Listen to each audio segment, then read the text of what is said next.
In this video, I'm going to show you guys 3 ways on how you can actually improve in Fortnite. Fortnite is a heavy game with lots of different formulas on how to actually improve, but these 3 tips that I will give you is considered to be the most optimal route that every pro player I've contacted with has agreed on. First off, we have the best one, but also the most expensive one, and that is picking up the perfect setup in Fortnite. Getting yourself a perfect setup is a must if you want to improve at Fortnite. If you're playing on a memory keyboard and an office mouse, then you will most probably not improve at a rate that you will be satisfied with. The same goes if you were to be playing on non-claw on controller.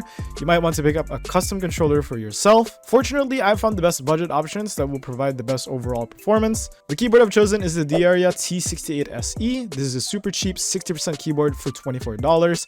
It's got 3 switch options, but I personally recommend the quiet red switch. While this isn't anywhere near the level of quality as the Wooting 60HE or any high-end keyboard for that matter, it's a perfect starter option, and I think that it will give you 90% of what you need out of a gaming keyboard. Next up is the Attack Shark X3 for $37. It's basically a Logitech Superlit clone at this point. It's about 99% the same, and the only difference that I can think of is that it's smaller and lighter than the Superlight. The Superlight is the most famous gaming mouse that its existence is literally in every single esport. 100% recommend this mouse for everyone. It's a little complicated for controllers because there are a lot of expensive controllers out there that don't really provide the same value, but I think if you buy a controller from a reputable company like Cinch Gaming or Scuff Controllers, then it should be fine. Or you can also just buy a strike pack for $50 on an Xbox controller and you should be good to go. I left down Amazon links in the description if you guys want to buy these items yourself directly from this video, and to be honest, upgrading equipment has a massive return of investment in terms of Fortnite skill, so definitely make sure you're using the correct ones, which I have linked in the description.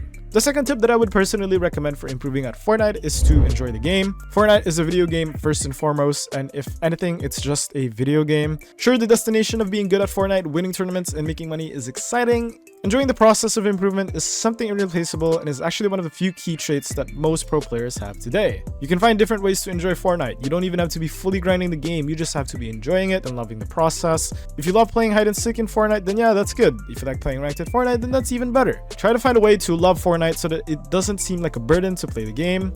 The worst thing you can do for improvement is to burn out, quit the game, and then realize that you wasted all this time for nothing. Lastly, we have the correct training schedule. Generally, you want to be putting 60% of your time on creative and 40% on real matches. Creative is such a useful tool in actually improving at Fortnite. Picking up the mechanical skills, the fighting patterns, and overall just improving at the core mechanics of the game is such a massive advantage. Yes, there is value to playing ranked games, and yes, you should probably spend a lot of time trying to improve at the Battle Royale mode, but if you're not getting into these fights, you're just camping all game, or you're not at all trying to improve the way you would in creative, then it's pretty useless. Creative is a much better tool for specialized improvement.